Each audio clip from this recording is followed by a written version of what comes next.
Donc, bonjour à toutes et tous. Bienvenue dans ce séminaire. Johannes, je te donne la parole. Merci beaucoup. Peut-être avant, Luciana, tu vas présenter le congrès? Oui, oui, je veux bien. Bonjour à tous et bonne année académique.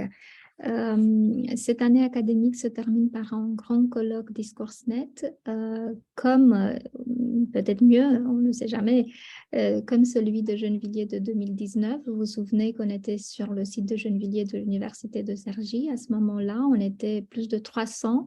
C'est un congrès DiscoursNet qui est organisé avec ALED, l'Association d'études des discours d'Amérique du Sud. Cette fois-ci, ça aura lieu à Valencia, en Espagne, et nous avons proposé un panel avec le thème de notre séminaire à nous. Alors, je vais mettre le lien dans le chat tout de suite. Le panel s'intitule « L'étude du discours comme science sociale ». Et donc, l'intervention de Johannes aujourd'hui sera, je pense, comme un préambule de ce panel aussi, si tu le permets, Johannes. Mais dans tous les cas, vous êtes fortement invités à proposer des communications et donc peut-être, qui sait, à Valencia dans presque un an. Tu nous rappelles la date limite? C'est fin novembre. La date limite, c'est la fin du mois de novembre. Donc, on a presque 2 mois. On a le temps de réfléchir à des communications. Et cela se fait via une plateforme que les organisateurs espagnols ont mise en place. Normalement, ce n'est pas très compliqué. Et juste, voilà, la plateforme est disponible en anglais et en espagnol, mais votre communication sera en français. C'est un panel en français dans ce congrès. Très bien. Donc, merci beaucoup pour avoir mis en place cette séance aux autres co-organisateurs, Christine, Luciana et Marc l'a dit. Je vais parler aujourd'hui d'un problème qui me préoccupe depuis un moment, c'est-à-dire comment représenter notre propre espace de communication, notre propre discours d'une certaine façon, et surtout dans l'ère de la globalisation, où voilà, on se rend compte qu'on n'a plus vraiment un espace national bien délimité par les frontières nationales, mais on participe à des discours qui sont tout à fait globalisés, mais voilà, sans être tout à fait transparents. Voilà, le titre de ma communication est « Les études du discours comme champ transdisciplinaire, international et multilingue, perspective empirique sur la population des analyses du discours ». Et cette communication s'appuie sur des résultats de notre projet ERC d'il y a quelques années. Et c'est donc un petit aspect de ce qu'on a trouvé. Et donc, je prolonge un peu ces recherches qu'on a faites sur notre propre discours en sciences sociales et humaines en ce qui concerne le champ des analyses du discours. Le problème que je traite aujourd'hui, c'est comment représenter donc notre propre discours sur le discours, c'est-à-dire le champ des études du discours, ou plus précisément ou plus étroitement, le champ d'analyse du discours. Pour moi, en fait, l'analyse du discours, c'est plutôt un sous-champ de la linguistique qui s'intéresse donc à la construction de l'ordre discursif à travers les pratiques sociales du discours, alors que les études du discours, c'est un champ beaucoup plus vaste, c'est celui de tous les experts du discours de toutes les disciplines. Et donc, le réflexe qu'on a sans doute, c'est de faire une sorte d'histoire des idées de notre champ.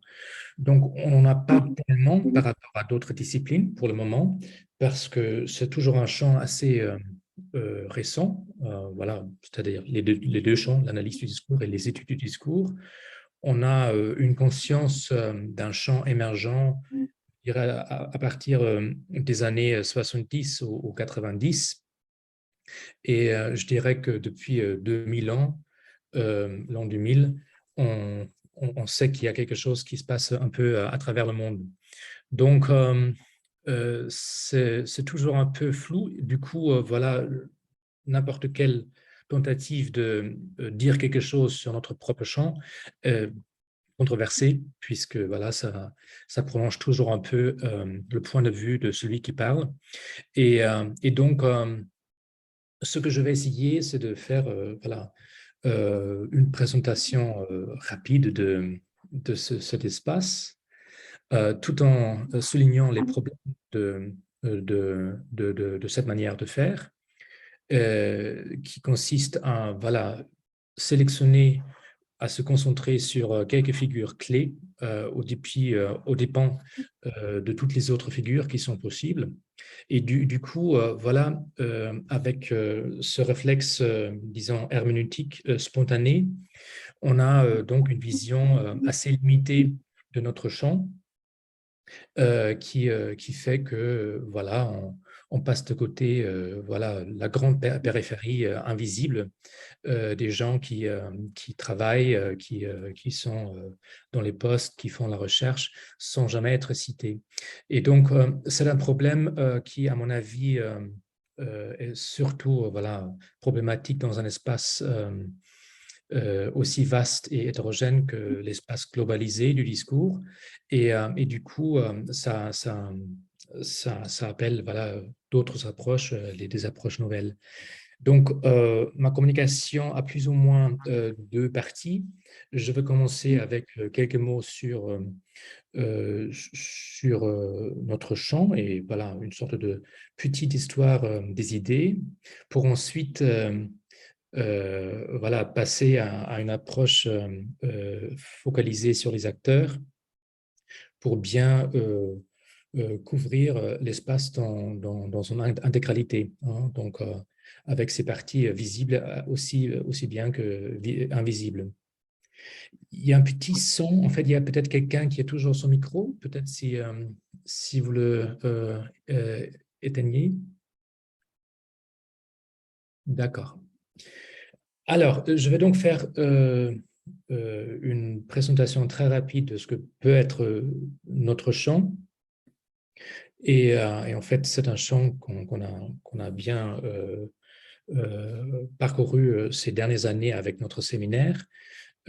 C'est un champ qui part de certaines problématiques et j'en vois au moins deux qui sont assez constitutives de ce qu'on fait.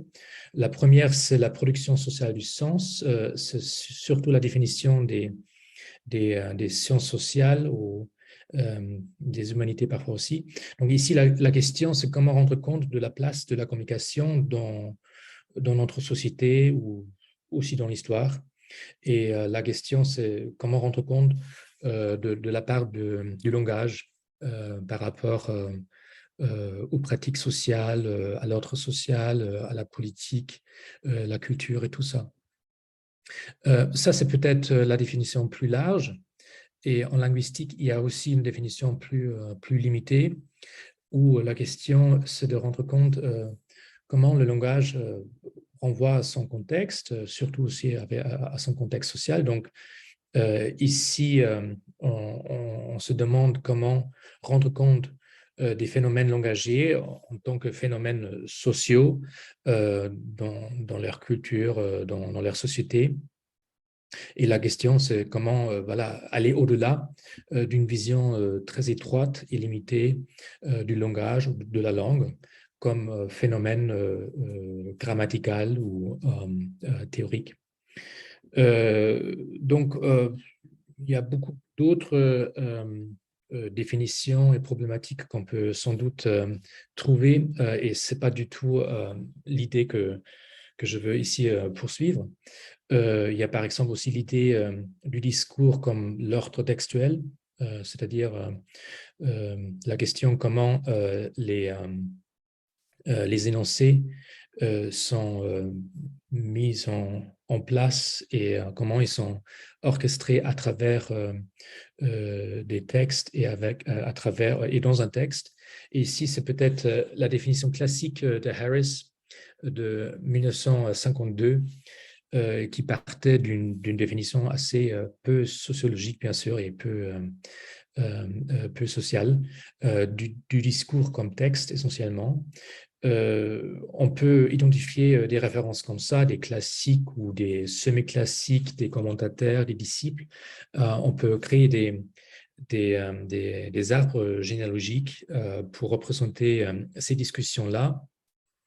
On peut sans doute citer Foucault et Pêcheux pour l'analyse du discours à la française, qui, à la fin des années 60, ont donné un peu le premier coup pour commencer avec ce champ en théorisant et aussi en spéculant un peu sur la place du discours dans la société, au fond d'une conjoncture intellectuelle, du structuralisme, du marxisme, de la psychanalyse. Et donc, on peut, si on veut faire une représentation de l'histoire des idées en analyse du discours, on peut donc identifier des courants, l'évolution de certains débats, des controverses, des tournants. Et en fait, dans notre séminaire, bien sûr, en fait, on est bien conscient de la tradition française, d'analyse du discours à la française, qui commence donc avec Foucault et Pêcheux, avec quelques autres qui travaillent sur le corpus, sur l'analyse du discours assistée par l'ordinateur. Il y a des sémioticien qui s'intéressent donc à l'organisation structuraliste, il y a des pragmaticiens qui s'intéressent donc aux actes du langage et à la dimension énonciative du discours. Donc il y a beaucoup de courants qui se sont créés depuis 34 ans, 40 ans. Et je ne vais pas faire tout un tableau ici, mais juste rappeler que bien sûr, en fait, il y a d'autres courants qui sont cités comme pertinents pour les introductions et les manuels, les handbooks qui font donc l'état de la recherche actuelle. Et normalement, on va donc citer la Critical Discourse Analysis, qui est donc le versant anglo-saxon de l'analyse du discours. C'est un champ sans doute un peu plus éclectique, plus axé sur les problèmes sociaux et politiques, avec un intérêt pour voilà, les débats publics actuels, surtout en vue de critiquer des problèmes implicites comme par exemple la manipulation ou le racisme, les représentations des groupes problématiques, c'est-à-dire les représentations problématiques des groupes. Et puis, donc, il y a d'autres références qu'on peut citer ici, bien sûr, Fairclough, Wodak, Van Dijk. Et bien sûr, on devrait continuer avec d'autres courants dans d'autres disciplines, parce que ces deux courants-là sont bien sûr surtout des courants qui se sont imposés, développés en linguistique depuis 30 ou 40 ans, alors que voilà, il y a beaucoup d'autres écoles et courants dans d'autres disciplines qui elles aussi ont fait appel à la notion du discours. Il y a par exemple l'éthique du discours de Habermas, donc une tradition critique selon l'école de Francfort. Il y a la psychologie discursive de Potter, qui est très proche dans son fonctionnement à l'analyse conversationnelle. Il y a parfois aussi des sociolinguistes, des conversationnalistes dans le monde anglo-américain qui mobilisent la notion de discours dans ce contexte-là, de l'interaction et de la conversation. Il y a aussi des courants très théoriques et épistémologiques, comme par exemple ceux de Laclau-Mouffe. C'est donc l'approche de l'hégémonie. On peut citer beaucoup d'autres courants de cette manière. Et je vais peut-être m'arrêter là parce que, en fait, la grande question, comment s'arrêter, comment donner de la visibilité à certaines figures, à certaines questions et pas à d'autres. Et ce serait tout à fait intéressant de savoir comment les gens qui font les vues d'ensemble des champs le font. Et normalement, c'est des gens qui sont très proches de l'histoire. Hein, donc, ils ont une approche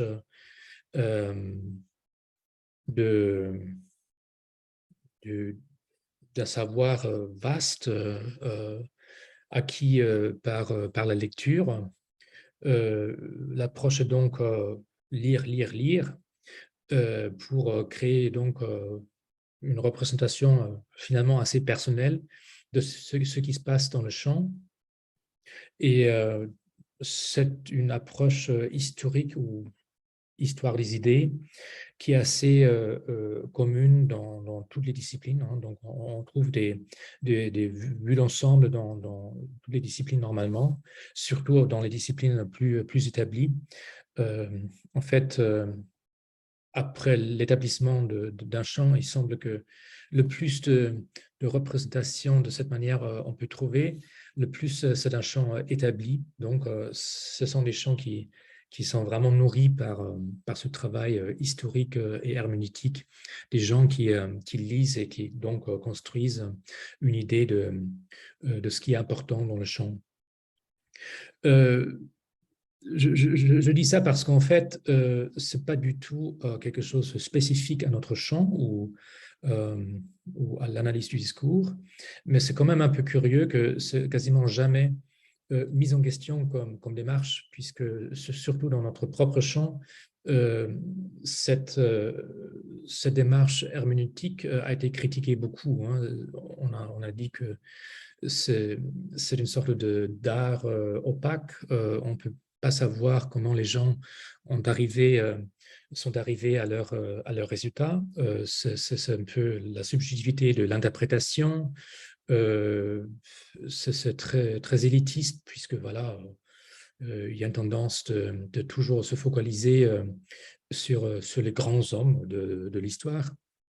Donc, l'analyse du discours a émergé en tant qu'alternative à la démarche herméneutique, et surtout en France et puis dans d'autres pays aussi. Hein. Donc, si on veut donc donner une vue d'ensemble comme ça, sans une petite réflexion sur les limites de notre propre démarche, ce serait quand même curieux. Et donc, je me suis dit, il faut faire quelque chose. Et je pense que le problème, c'est que dans ces représentations traditionnelles, disons, on voit toujours les mêmes figures. Donc, un nombre très restreint des références canoniques ou des références qui sont en train de la canonisation. Et alors que, voilà, il y a tout un champ des voix et des acteurs qui sont tout à fait inconnus. Et c'est normal, puisque voilà, c'est des champs tellement énormes et vastes que personne n'est capable de vraiment lire tout ce qui est publié. Et puis, donc, il y a cette tendance de se concentrer sur une petite sélection de figures tout à fait légitimes. Et après, voilà, il y a un effet de s'auto-légitimation, et il y a une obligation de citer toujours les mêmes. Et du coup, voilà, ça consolide un peu le savoir qu'ont les acteurs de leur champ, sans pour autant donner une présentation précise, hein, de l'espace dans lequel ils travaillent. Et du coup, pour contrecarrer cette limitation à quelques figures hyper visibles, j'ai donc regardé les universitaires dans notre champ, et j'ai essayé d'identifier tous les professeurs. Donc, c'est un groupe donc, qui n'est pas du tout exhaustif de tout ce qu'on peut trouver. Il y a bien sûr beaucoup plus d'analyse du discours que les professeurs d'université.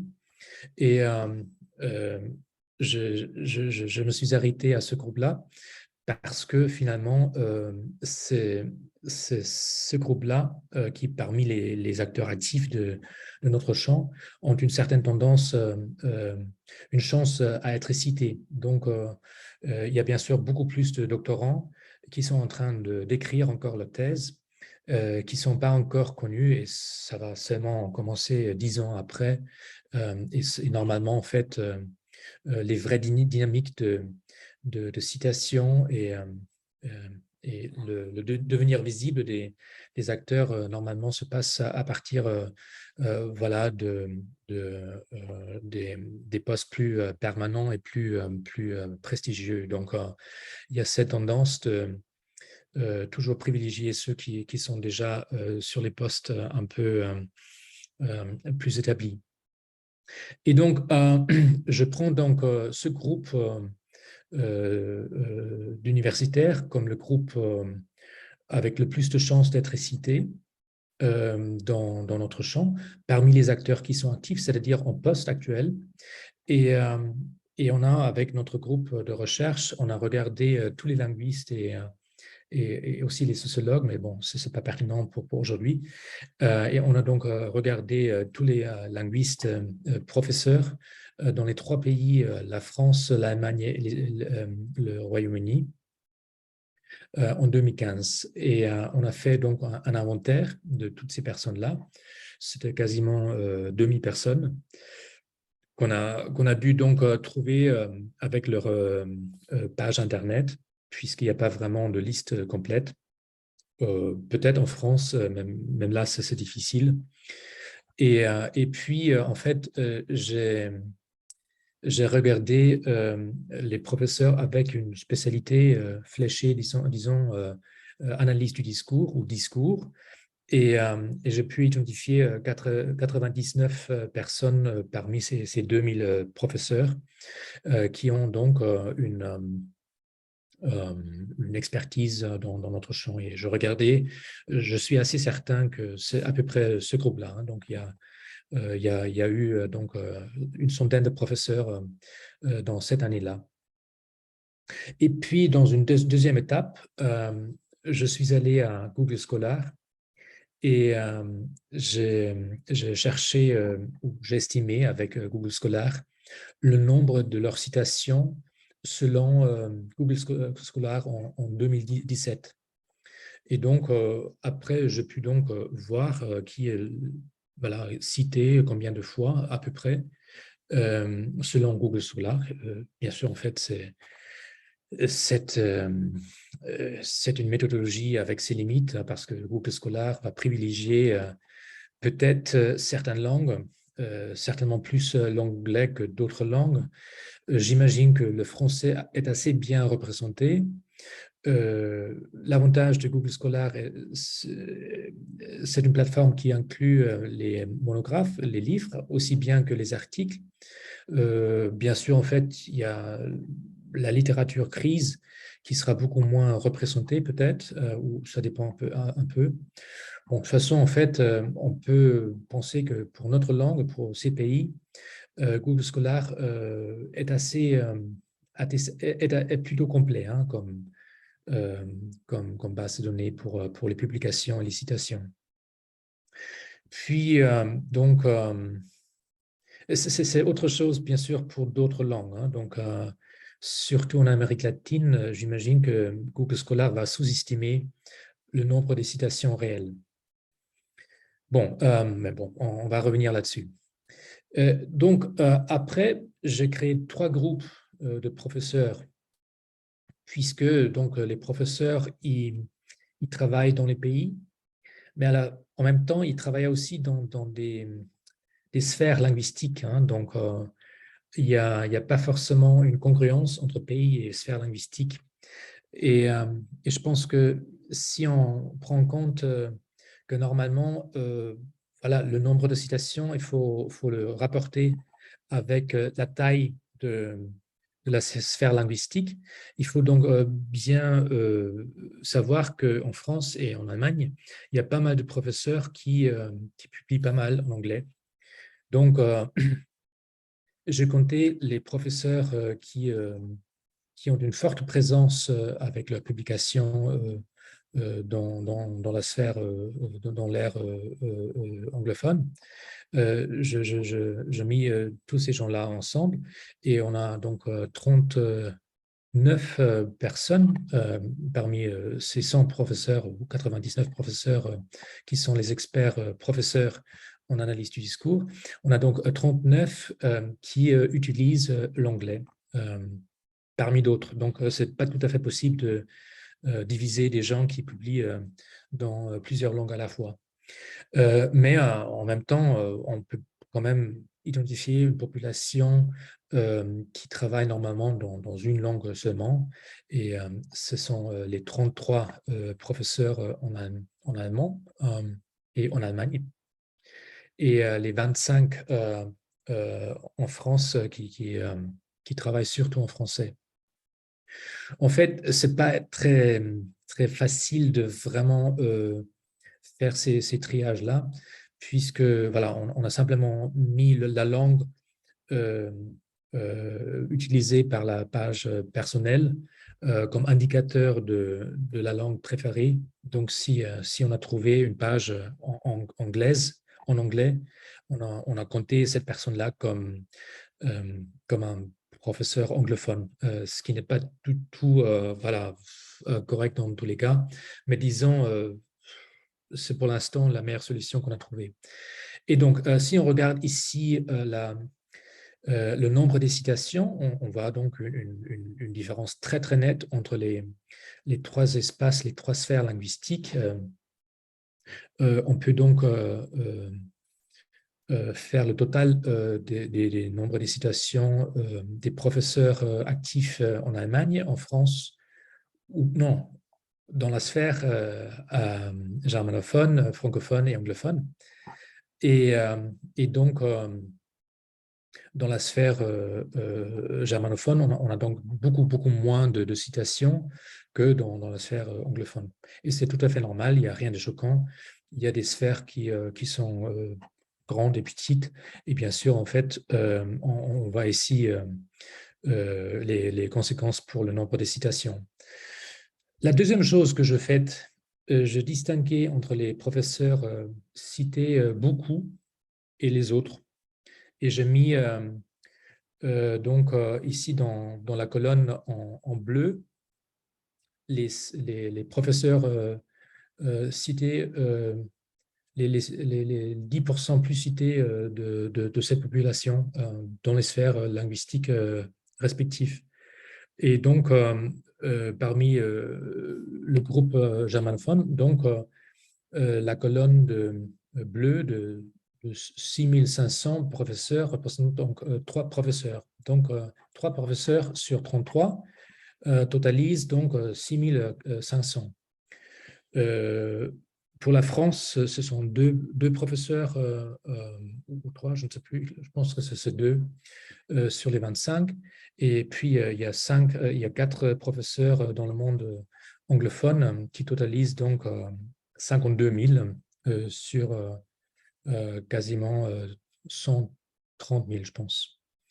Et du coup, voilà, vous voyez bien qu'un tout petit groupe de professeurs qui sont déjà les gens les plus établis, les plus reconnus de leur monde, ils reçoivent autour de 50% de toutes les citations. Et donc, on voit donc une concentration assez remarquable des citations dans un champ dans la main de vraiment très peu de figures. Et donc, la situation est particulièrement dramatique en France, au moins en 2015, où c'est une seule personne qui totalise 16 000 citations sur les 25 000. Donc, 60% va seulement à une personne. Et donc, c'est tout à fait extraordinaire comme résultat. Et je vois ça dans d'autres disciplines. Normalement, en règle générale, on peut dire que 10% des professeurs actifs les plus cités sont cités plus que tous les autres professeurs. Et puis, tous les autres acteurs actifs dans le champ ne vont plus vraiment compter beaucoup. Hein. Donc, c'est difficile d'aller au-delà de la population des professeurs parce qu'après, voilà, on a un espace tout à fait ouvert, donc il n'y a pas du tout la possibilité d'avoir un groupe démarqué naturellement par cette méthode-là. Donc, voilà, ça c'est un premier résultat. Et on peut continuer avec beaucoup d'autres choses sur les hiérarchies, les inégalités dans notre propre espace. Et je vais vous montrer voilà, une autre graphique ici. En fait, j'ai calculé le nombre de citations selon les langues et aussi selon les pays. Parce que, bon, j'avais bien dit que, en fait, j'ai commencé avec les sphères linguistiques, mais je me suis rendu compte que ce n'est pas du tout suffisant parce que derrière la langue qu'on utilise dans notre champ, il y a aussi le pays. Et il y a apparemment une hiérarchie de légitimité entre pays et entre représentants de certains pays, et pas seulement de la langue qu'on utilise.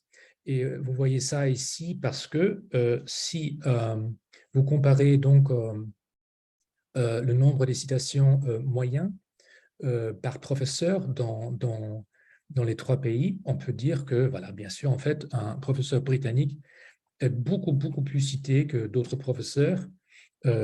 C'est un effet de taille, mais si on regarde les professeurs anglophones qui publient en anglais, en Allemagne et en France, qui participent donc dans le même espace de communication, qui sont tout à fait lisibles, compréhensibles pour tous les autres collègues de cet espace anglophone, on voit que ceux qui sont voilà, anglophones dans les autres pays, ils sont cités beaucoup moins. Ça, à mon avis, ça demande vraiment à être expliqué. L'explication que j'ai, c'est un effet de légitimité de pays. Quand on cite quelqu'un d'un espace de communication, ce n'est pas n'importe quelle figure de cet espace, mais c'est une figure qui est légitime du pays qui est vu comme le pays qui donne la norme pour cet espace de communication. Et donc, c'est important implicitement de renvoyer à des figures qui sont donc considérées comme de vrais nationaux légitimes de ce pays. Et donc, si tu publies en anglais, en France, en Allemagne, tu n'es pas vraiment vu comme un vrai membre de la discussion anglophone, qui est quand même donc associée de manière tout à fait peu consciente avec la Grande-Bretagne ou avec les États-Unis. Et du coup, ils ont beaucoup plus de difficultés de percer en tant que figure tout à fait légitime et citable par rapport aux figures qui sont donc issues de ces pays-là. Et je ne vais même pas parler d'autres pays, par exemple de la Roumanie, où voilà, des gens publient en français, en anglais. Et je suis sûr que, en fait, les pays comme la Roumanie ou les pays non européens vont avoir beaucoup plus de difficultés de s'imposer comme référence citable. Et donc, il faudrait peut-être faire des études de cas pour regarder ça. Mais selon les données que j'ai de 2015, c'est assez clair hein, comme tendance. On voit aussi que les personnes qui travaillent en anglais dans les pays non anglophones sont citées plus que les personnes qui travaillent dans la langue nationale. Et en fait, si par exemple, la moyenne de citations pour les professeurs travaillant en français est un tout petit peu plus élevé que la moyenne des anglophones. Et c'est seulement pour cette personne unique qui est citée 60% par rapport à toutes les citations. Donc, si on enlève cette personne-là, le nombre moyen ce serait beaucoup plus bas que le nombre des Allemands. Donc, voilà. Je passe peut-être à la prochaine slide. Si vous avez des questions ou des commentaires, n'hésitez pas.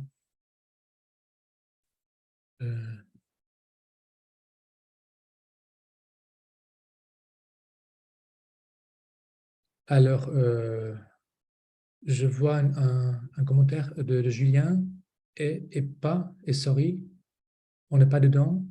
Tout va bien? Hop, pardon. Non, c'était plus pour la blague. Je disais tout à l'heure, on n'est pas dans les meilleurs rankings, donc tout va bien. Mais plus sérieusement, ce que tu viens de dire est hyper intéressant parce que moi, tu vois, je vois dans mon champ sur le conspirationnisme et théorie du complot, on a l'impression qu'à partir du moment où plein de choses n'ont pas été publiées en anglais, ça n'existe pas. Alors que tu as des données qui sont produites ou des analyses qui sont produites par des chercheurs anglophones qui sont tout à fait dans la ligne de ce qui a été produit par, je sais pas, des Espagnols, des Italiens, des Français. Et ça n'existe qu'à partir du moment où c'est en anglais, quoi. Avant, c'est tout à fait passé sous silence, c'est tout à fait minimisé. Et ce que tu viens de montrer là, sur les citations entre langue et pays, c'est juste un truc de malade, quoi. C'est vraiment ça, quoi. On a une espèce de, voilà, d'hégémonie anglo-saxonne, quoi. C'est vraiment, enfin, c'est dingue, quoi. Je ne vais rien dire là-dessus. On va revenir là-dessus. Je pense que ce sera encore plus compliqué. Non, mais oui, quand même. Quand même. Alors, je passe donc à la deuxième partie de mon étude pour aujourd'hui. Il y a un deuxième ensemble de démarches que je fais pour rendre compte de notre population de discursivistes ou spécialistes du discours, que je fais avec deux questionnaires, avec Discours.net, notre association, en 2019, je pense, et de 2021. J'ai envoyé un questionnaire à tous les utilisateurs de la page Internet et j'ai eu chaque fois plus de 1000 réponses. Je pense qu'il y a 8000 aujourd'hui 8000 inscrits. À l'époque, c'était peut-être 6000 ou 7000.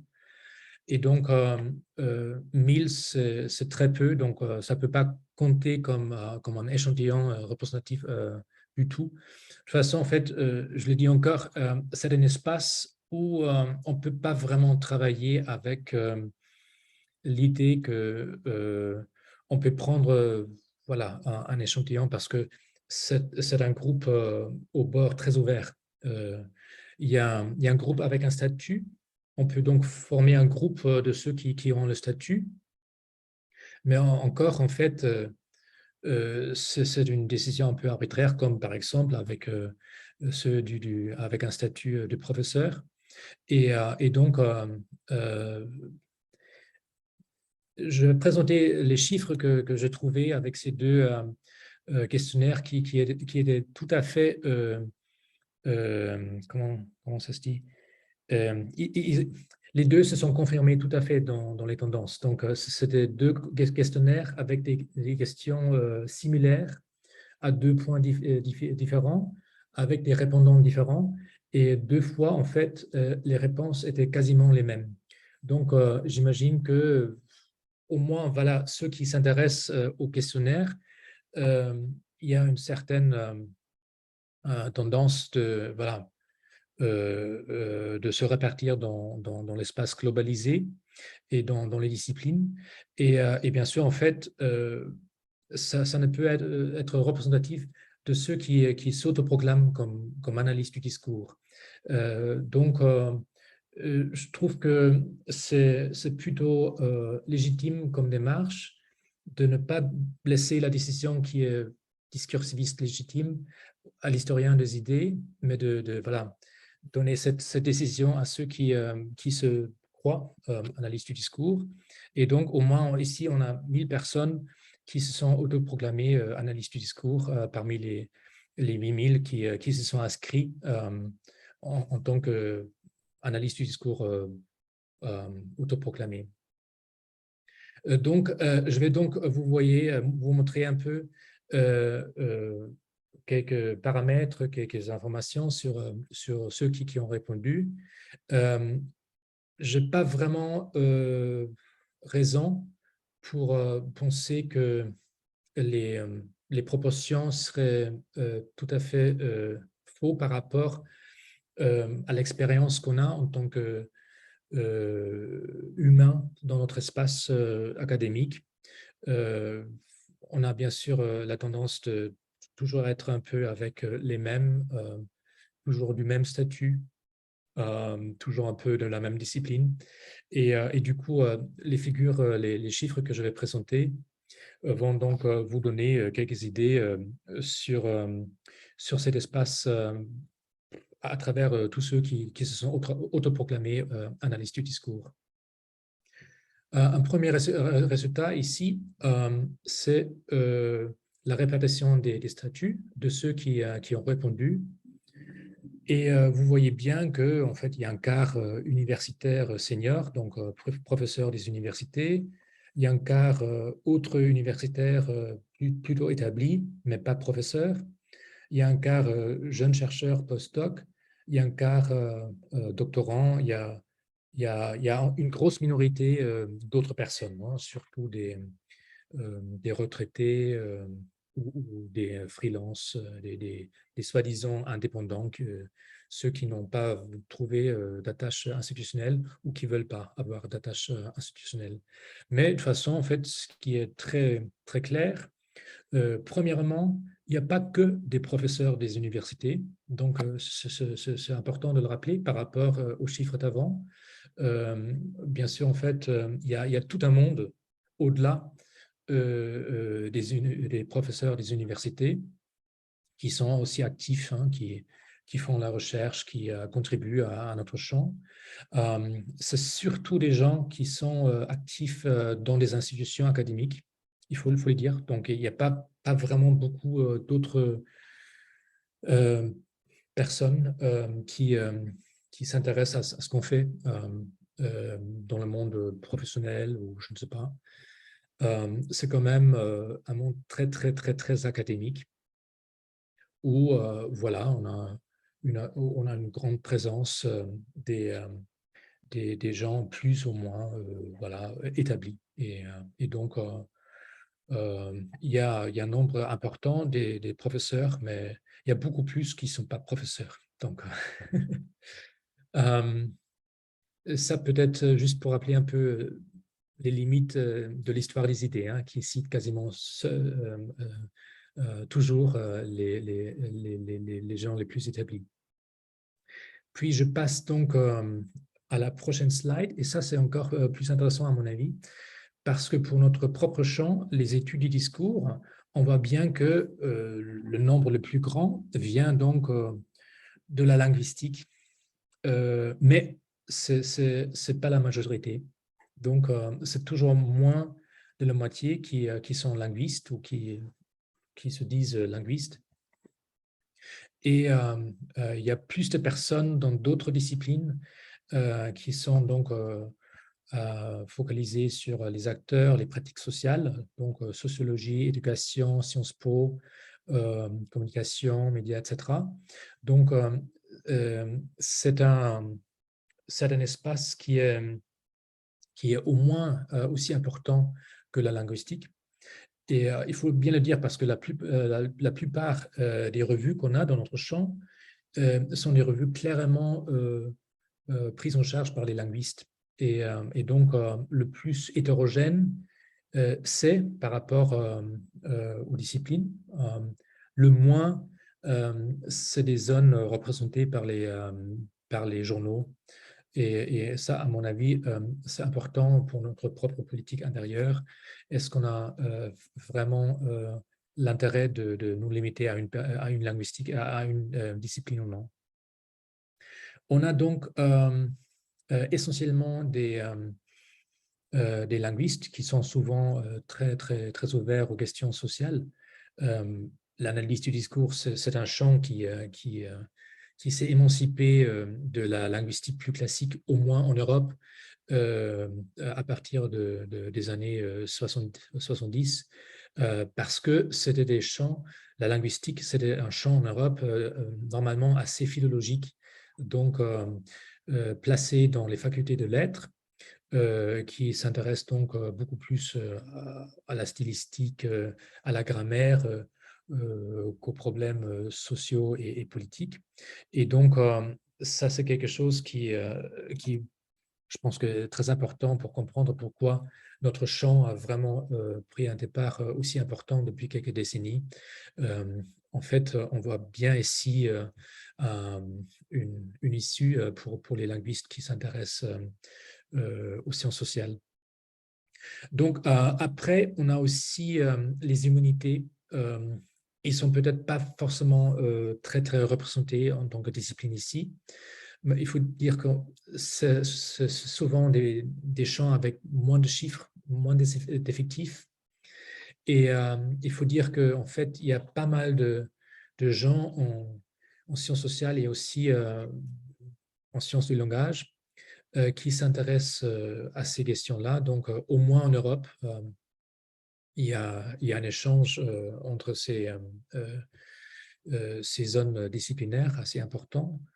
Et puis, voilà, on a très peu, au-delà des sciences sociales et humaines. Il y a quelques gens des life sciences, c'est donc la médecine, la biologie, et des sciences naturelles, c'est à la fin ici, mais c'est clairement, les études du discours, c'est très clairement un champ dans les sciences humaines et sociales. Voilà. Je passe à encore un autre diagramme. Ici, on voit les pays de travail. Donc, les gens indiquent le pays de leur institution. Et ça, c'est vraiment très intéressant parce que vous voyez combien c'est vaste notre espace. Et bien sûr, en fait, Discours.net et les gens qui se sont inscrits viennent majoritairement de l'Europe. C'est quand même une initiative d'abord allemande et puis européenne. Et on voit beaucoup plus de personnes au-delà de l'Europe. Ici, on voit un grand nombre d'Allemands, et je pense que c'est normal puisque Discours.net a commencé en Allemagne il y a 15 ans, 20 ans, et du coup, il y a toujours une certaine présence germanophone allemande. Et du coup, il ne faut pas surestimer peut-être ce chiffre-là. Mais après, ce que je trouve vraiment intéressant, la première chose, c'est le rapport entre l'Amérique du Nord et le reste. Parce que si on compte les ressources qui sont disponibles aux Américains, aux universitaires américains, ils sont tellement vastes, incroyables, que la place que vous voyez ici pour les États-Unis est vraiment surprenamment petite. Donc, on voit très peu d'Américains qui ont rejoint le site, qui ont répondu au questionnaire. Et je pense que, bien sûr, en fait, d'abord, on n'a jamais eu beaucoup de liens très forts avec l'Amérique du Nord, mais en fait, il y a aussi un problème, c'est parce qu'en fait, il n'y a pas vraiment un champ qui réclame cette étiquette discours aux États-Unis de la même manière que c'est le cas en Europe. Et donc, on voit ici, franchement, voilà donc des différences selon les traditions nationales et les épistémologies et les configurations disciplinaires sous-jacentes. Et donc, il faut vraiment voir la présence très importante des autres continents. L'Asie, c'est normal, puisque voilà, il y a plus de la moitié de la population mondiale qui habite là-bas, mais surtout l'Amérique latine, très importante. Et si vous voyez par exemple ici, le Brésil, presque aussi autant de linguistes, autant de membres que les États-Unis. Donc, vous voyez les rapports de force ici dans notre espace épistémologique. Et aussi l'Afrique. Hein. L'Afrique est assez importante comme région. Et je dois dire que voilà, il y a certains pays où voilà, il y a apparemment une conjoncture un peu locale ou nationale qui ont donc fait qu'il y a certains pays qui ont vraiment beaucoup de gens qui s'intéressent au discours. Donc, j'ai mentionné le Brésil, mais il y a aussi certains pays comme la Roumanie, la Grèce. On a sans doute la Belgique, qui est assez importante. Il y a des pays comme par exemple l'Iran. Il y a énormément de personnes qui viennent de là-bas. Puis, on a très peu de gens, personnes de Chine, de la Chine. Encore, voilà, les grandes puissances scientifiques, les États-Unis et la Chine ne sont pas vraiment très voilà, intéressés par le discours. Pour la Chine, je ne suis pas vraiment surpris, puisque c'est un pays qui met l'accent tellement sur le développement, c'est-à-dire sur les sciences dures et les ingénieurs, que voilà un champ qui est beaucoup plus politique et politisé, comme les études discours, n'a pas vraiment des conditions très propices en Chine. Hein. Donc, c'est difficile de travailler sur les questions contemporaines avec une grande censure et dans les dictatures. Puis, on peut aussi donc citer le cas du Mexique, de l'Argentine, et je vais aussi citer le cas du Canada. Donc, vous voyez le rapport entre le Canada et les États-Unis. Donc, on a beaucoup plus de personnes au Canada, alors que pour la plupart des Canadiens parlent anglais. Ils participent dans les discours anglophones, et on voit bien qu'en fait, au Canada, il y a donc des débats à part. Donc, il y a des débats, même en anglais, où voilà, le pays compte tout à fait. Il y a très peu d'échanges, d'ailleurs, entre les Américains et d'autres anglophones, comme par exemple même des anglophones blancs, comme les Anglais. Donc, ce sont vraiment des terrains assez divisés. Et on voit ça même en Amérique du Nord.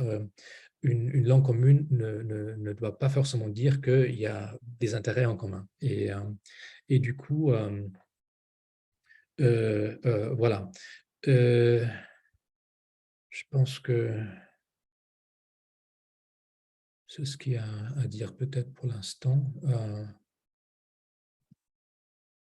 Puis, je passe un peu au dernier résultat de ces questionnaires.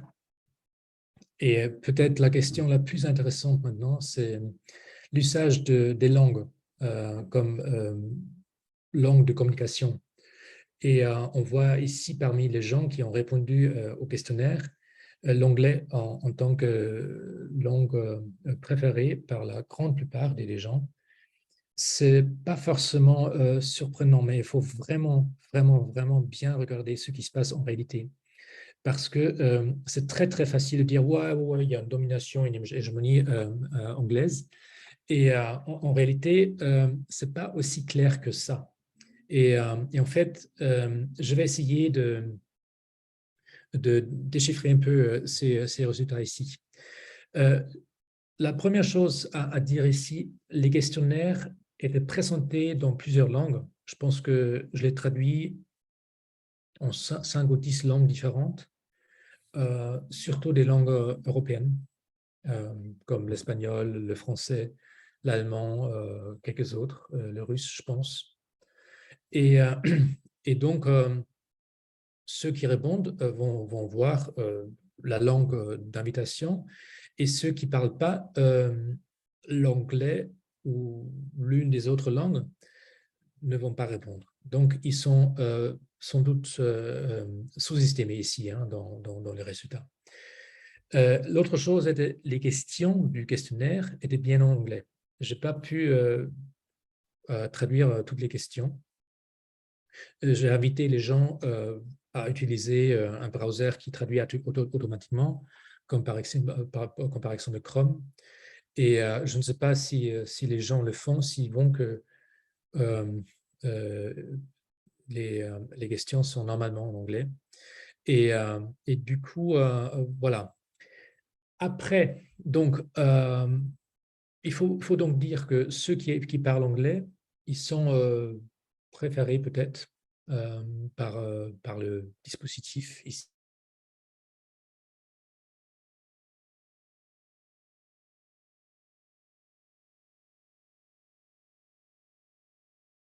Johannes, ça coupe.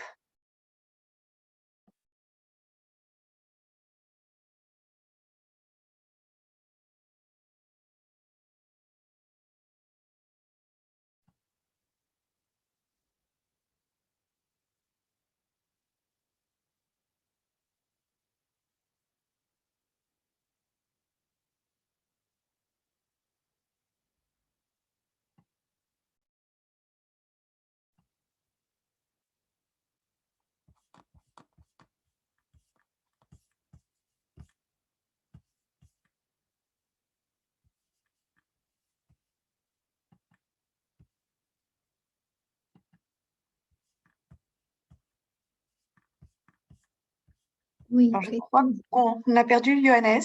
oui, il va se reconnecter. OK. Moi aussi, je pensais que c'est de mon côté ou c'est du sien. Moi aussi, je m'étais posé la question. Merci, Luciana. Je t'en prie.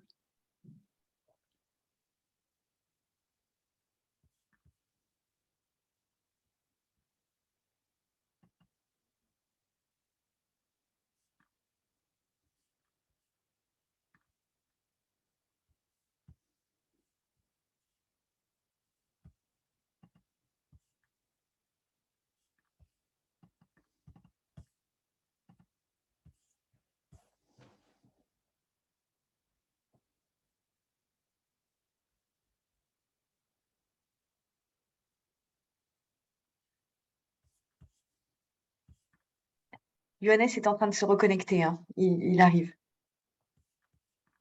Johannes, je ne sais pas si tu nous entends.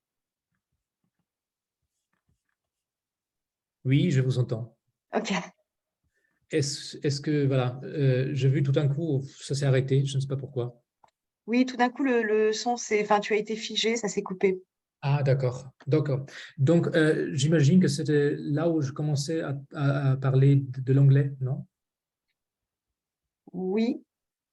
C'était, bon, Enfin, tu parlais des problèmes de traduction du questionnaire et du fait que voilà. ouais. Donc, je vais rouvrir. On était bien là, non? Oui. Oui, D'accord. oui, tout à fait. Donc, je parlais donc des problèmes de traduction et aussi, en fait, il faut dire que ceux qui s'inscrivent sur la plateforme, souvent, donc, c'est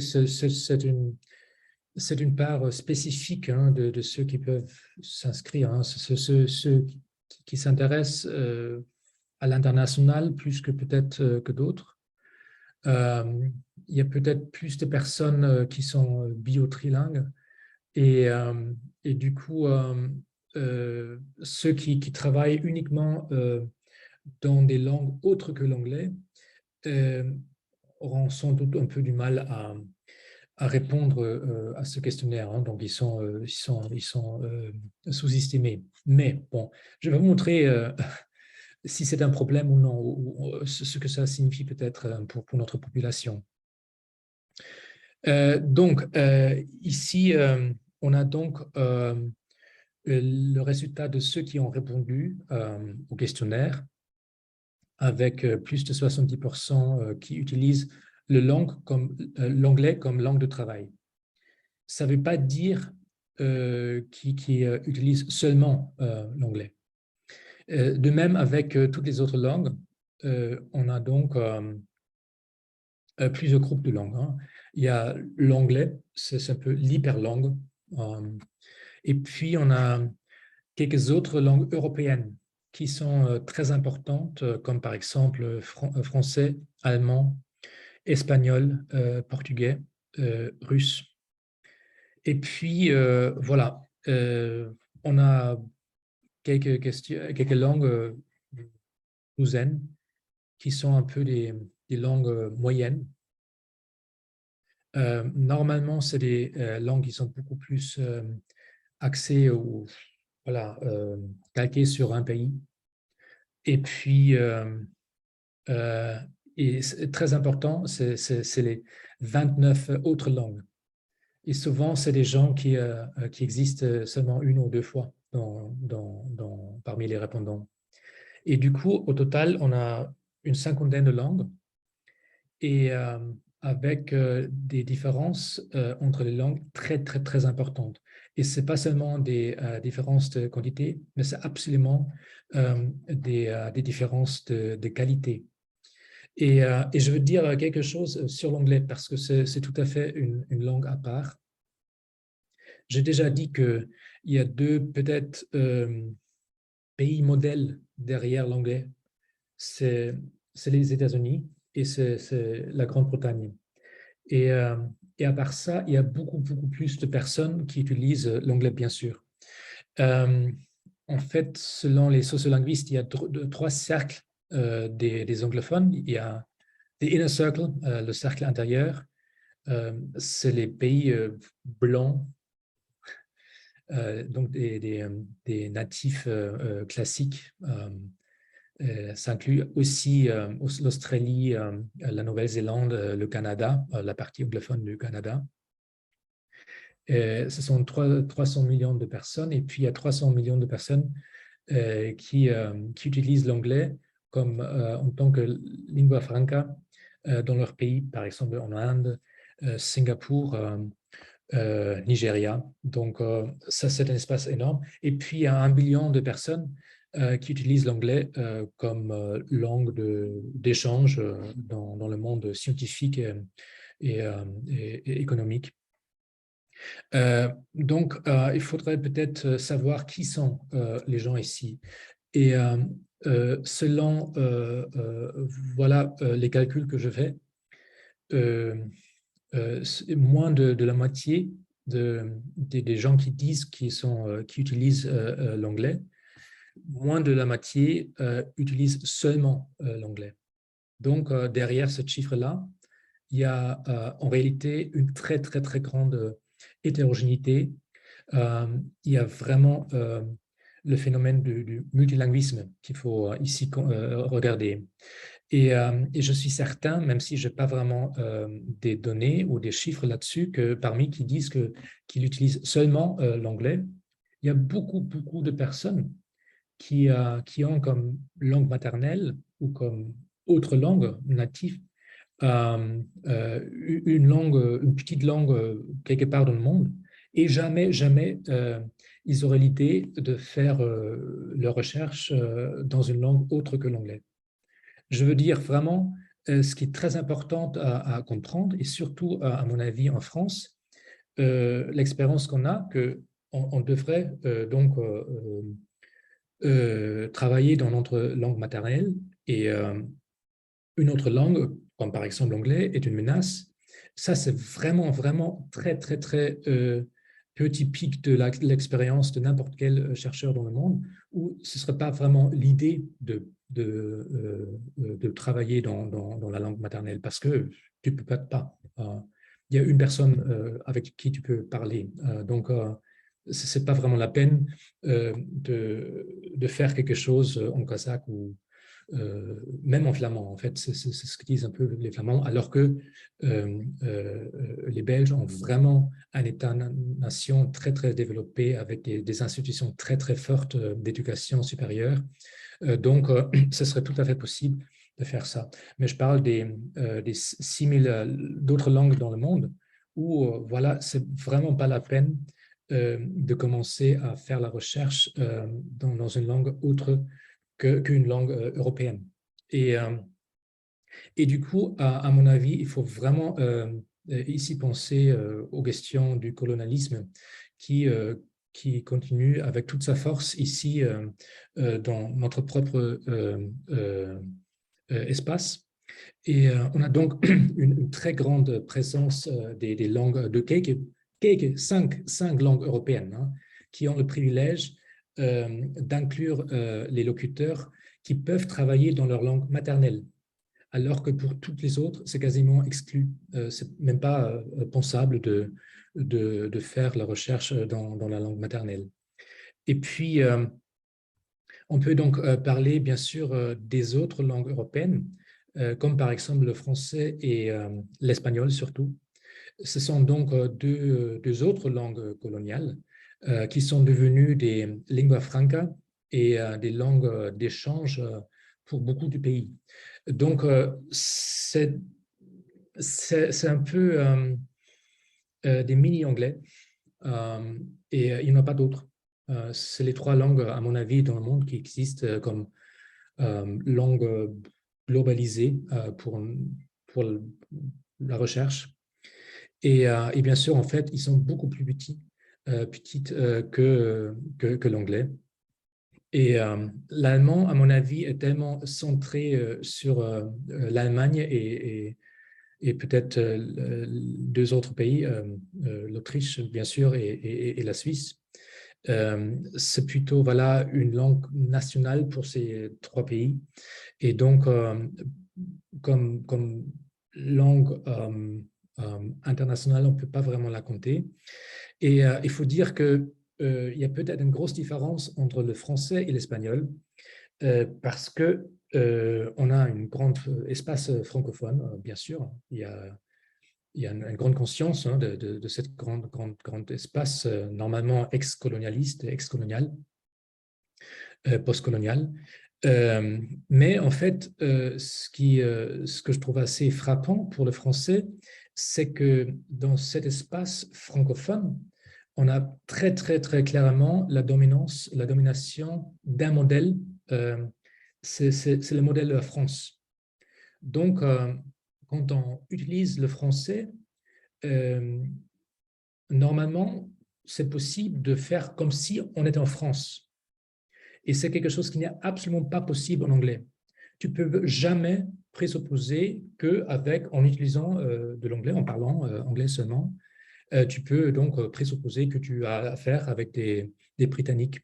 Peut-être avec des Américains, puisque c'est vraiment un pays très, très grand. Dans certains colloques américains, un peu plus régionaux peut-être. Mais normalement, en fait, on s'adresse toujours à un espace qui n'est pas défini par aucun pays. Donc, ce que je trouve assez remarquable pour le français, on peut donc présupposer la norme de la France et de ses institutions, de ses savoirs, de ses épistémologies, quand on fait des communications en France, et on voit très, très clairement une concentration de visibilité de certaines figures françaises et parisiennes, surtout en français, alors qu'en espagnol, c'est beaucoup plus centralisé. Il y a beaucoup moins de centralisation de ce discours-là. C'est un espace assez vaste où voilà, on a beaucoup de pays latino-américains, bien sûr, et aussi d'autres pays dans le monde.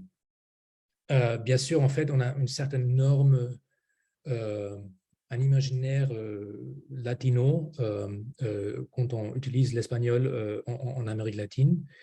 On a aussi cette idée d'une normativité espagnole en Espagne. Mais donc, ce sont un peu des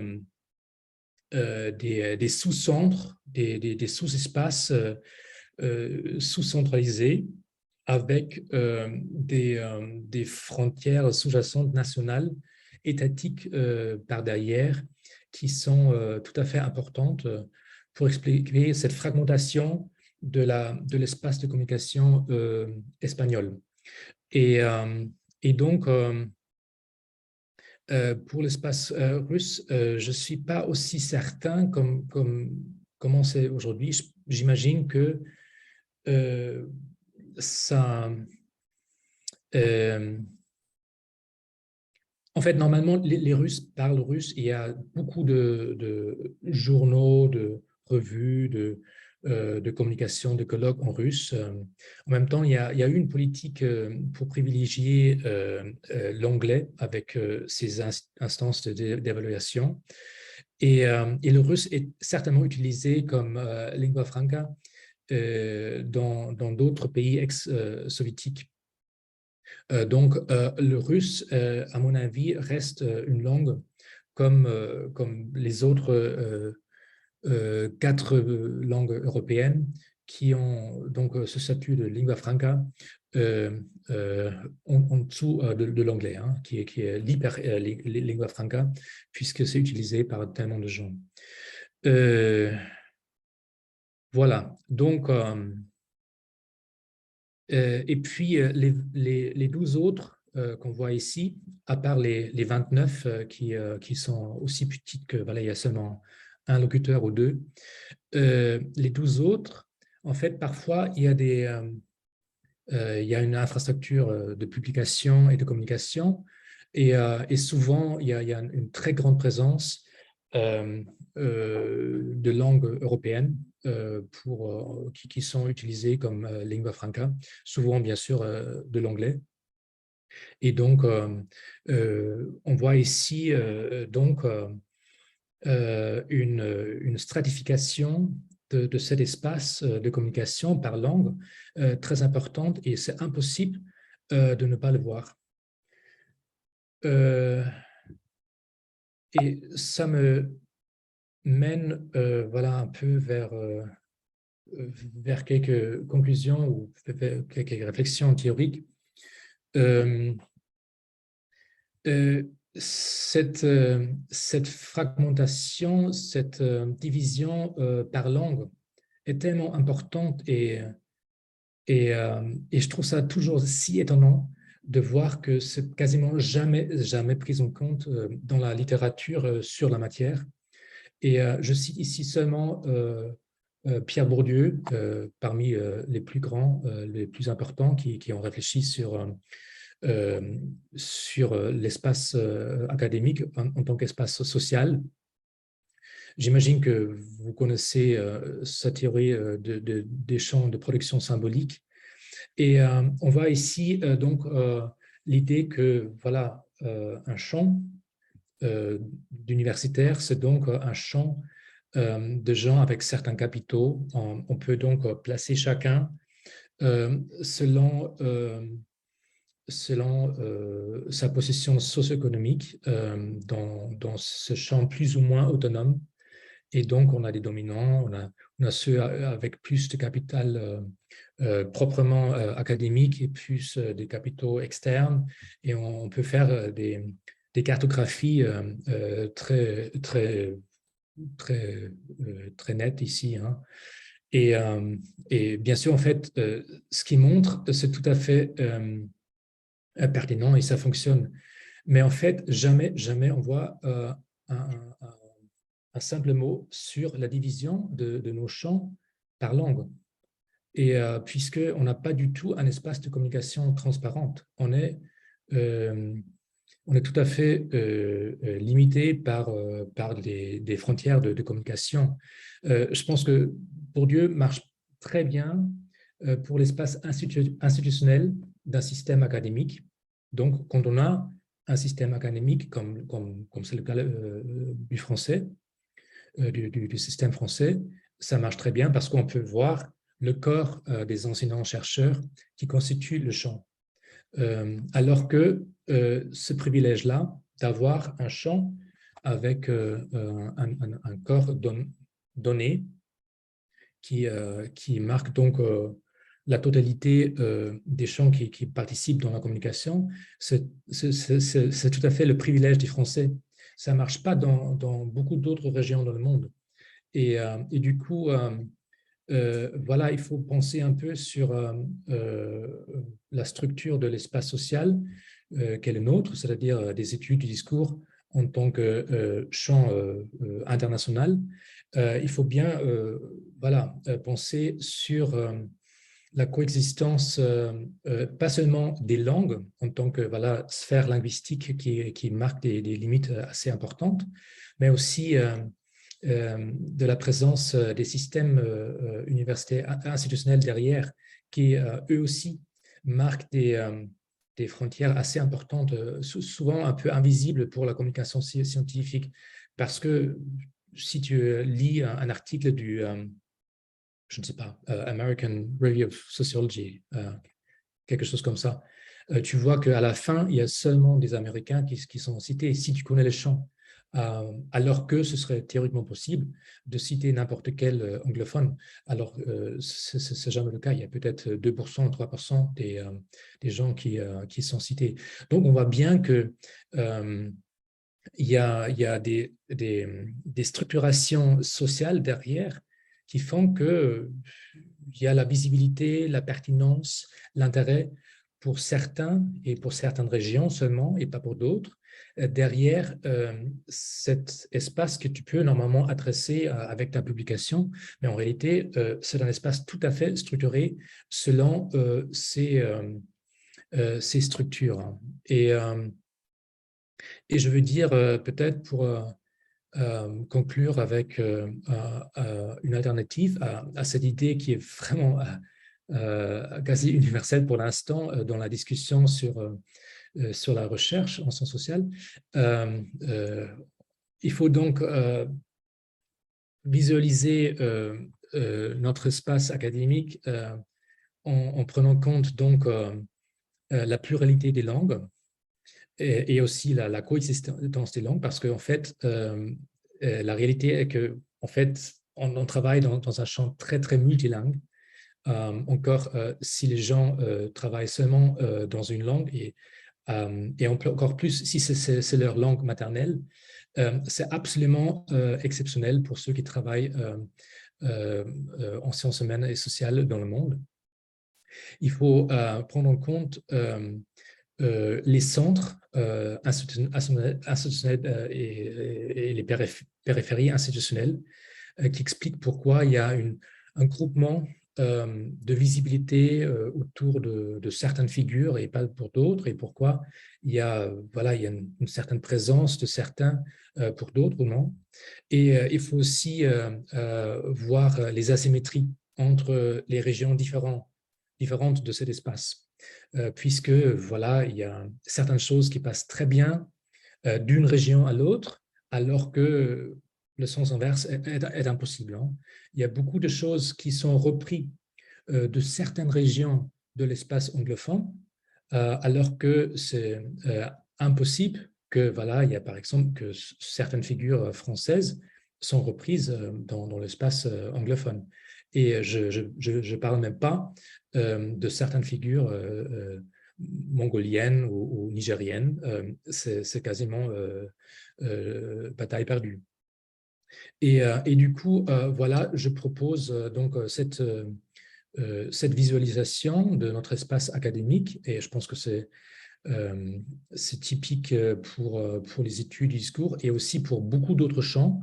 La seule spécificité de notre propre champ, c'est qu'il y a une forte tradition française qui fait que certaines figures comme Foucault, Pêcheux, peut-être Pêcheux beaucoup moins, mais Foucault certainement, se sont imposées comme références canoniques dans d'autres discours à travers l'anglais.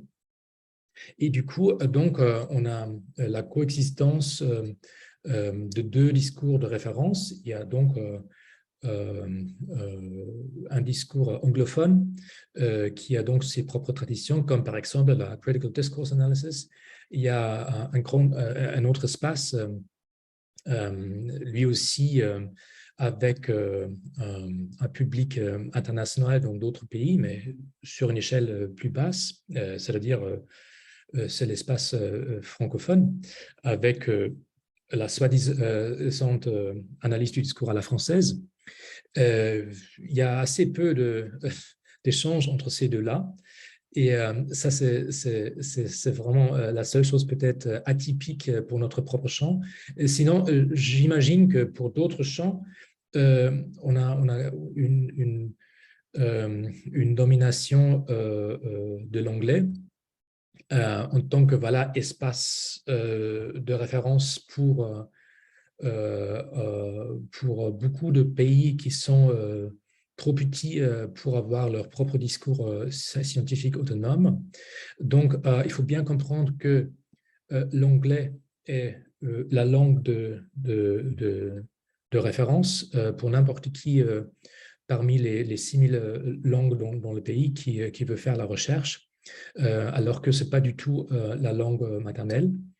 C'est aussi peut-être le cas pour 3 ou 4 autres langues européennes qui peuvent aussi servir de langue de référence.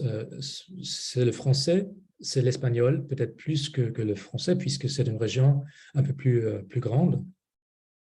Le portugais, en ce qui concerne pour surtout le Brésil et le Portugal, donc c'est beaucoup plus axé sur 2 pays donnés. Puis à l'allemand, puisque à travers les institutions fortes d'éducation supérieure, il y a des discours en allemand qui existent, qui vont exister. Puis voilà, on peut regrouper ces langues, disons, moyennes par rapport à l'anglais, selon leur famille. Il y a une grande proximité de famille entre les langues romanes. Donc, il y a une grande fluidité entre ces langues-là, beaucoup plus qu'avec le russe ou avec l'allemand, avec le chinois. Et puis, donc, et sinon, pour le reste, j'imagine que de toute façon, pour notre propre pays, pour notre propre champ, il ne va pas y avoir beaucoup de discussions autonomes dans les langues voilà, indigènes. Et je ne suis pas sûr si les Chinois vont reconnaître ce qui est publié en chinois. Il y a certainement en Chine un grand prestige de l'anglais, et c'est aussi le cas pour le russe, et c'est aussi pour des raisons politiques qu'on connaît. Et alors, voilà, je veux peut-être voilà, m'arrêter ici en disant que oui, en fait, il y a une quantité d'anglophones énorme, mais la très grande majorité de ces gens-là le font avec une langue maternelle autre que l'anglais. C'est une très, très grande majorité. Il y a peut-être parmi les anglophones qu'on peut voir ici, visualiser, il y a peut-être, j'imagine, 15% des anglophones qui font la recherche en anglais, qui viennent du cercle intérieur de l'anglophonie. Et je ne sais pas, je n'ai pas des données précises là-dessus, mais c'est très, très loin de la majorité. Donc, l'anglais est vraiment une lingua franca utilisée dans un contexte de multilinguisme total. Et en fait, dans mon monde, en fait, c'est tout à fait normal d'utiliser l'anglais dans des grands groupes, des colloques, avec sans une personne avec l'anglais maternel. Donc, la normativité de l'anglais est donc très, très basse. C'est vraiment la langue où voilà, le franca est le plus marqué par rapport à la norme et à la tradition épistémologique et tout ça, par rapport aux 2 autres langues, lingua franca, le français et l'espagnol, qui sont beaucoup plus centrées dans les institutions nationales peut-être que l'anglais, qui sont donc associées avec des traditions épistémologiques locales, avec les manières de penser. Et je peux vous jurer que la France, avec cette idée de pouvoir faire voilà, la recherche française reconnue, dans sa propre langue maternelle, c'est absolument l'exception si on regarde comment est faite la recherche actuellement dans le monde entier. Donc, c'est donc le privilège de seulement voilà, quelques petits pays avec peut-être 3-4 langues, et pas beaucoup, peut-être 5-6. Et les 6000 autres langues, on n'en parle pas. Voilà, donc je dis en guise de conclusion, pourquoi, si on fait donc des réflexions sur notre propre champ, on est souvent tellement axé sur quelques figures tout à fait uniques et exceptionnelles. Pourquoi on ne voit pas les grandes périphéries qui ne sont jamais voilà, rendues visibles? Pourquoi, dans notre propre réflexion sur notre propre discours, on s'imagine que voilà, il y a seulement voilà, un espace de communication avec une transparence où la langue et la diversité des systèmes nationaux et institutionnels ne comptent pas. Pourquoi, dans notre propre réflexion sur nos discours, on a ces idées extrêmement exclusives et hiérarchiques sur ce qui constitue le savoir légitime. Et donc, pour voilà, donner un peu des réponses, peut-être je m'arrête là en disant seulement c'est très difficile de sortir, bien sûr, de ces dynamiques sociales qui reproduisent les hiérarchies de visibilité, par exemple. C'est très difficile d'aller au-delà de certaines frontières de communication qui ne sont pas forcément pertinentes voilà, pour rendre visibles des espaces vastes et énormes qui ne sont pas forcément pertinents pour le discours et dans lequel on se positionne en tant que voilà, universitaire qui poursuit une carrière. Mais en fait, j'espère qu'avec ces quelques idées et chiffres, j'entame une discussion sur voilà, la réalité de notre propre discours. Et bien sûr, en fait, l'idée, c'est de changer les mécanismes qui font que voilà, il y a une très grande exclusion et domination de beaucoup de personnes qui n'ont même pas la chance de vraiment rentrer ici. Je vous laisse à réfléchir sur des questions et aussi, bien sûr, sur la question comment on peut corriger ces défauts de notre propre discours. Merci beaucoup.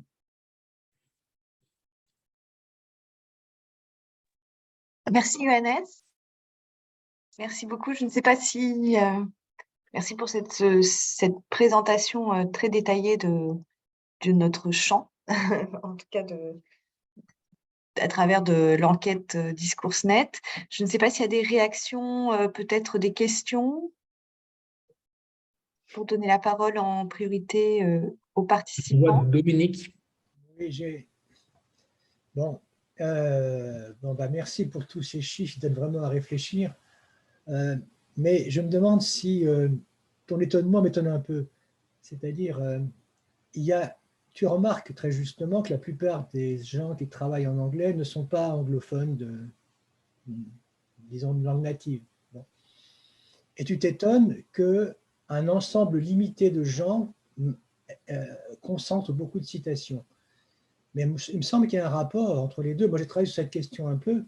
Et en fait, ce qui se passe, c'est que quelqu'un qui appartient à une langue périphérique, enfin qui écrit en anglais, fait sa bibliographie, mécaniquement, il va citer des gens plutôt anglophones dont il pense qu'ils sont déjà connus par l'ensemble, parce qu'ils ne vont jamais citer leurs collègues de leur pays, même s'ils écrivent en anglais d'ailleurs, ce n'est pas la question.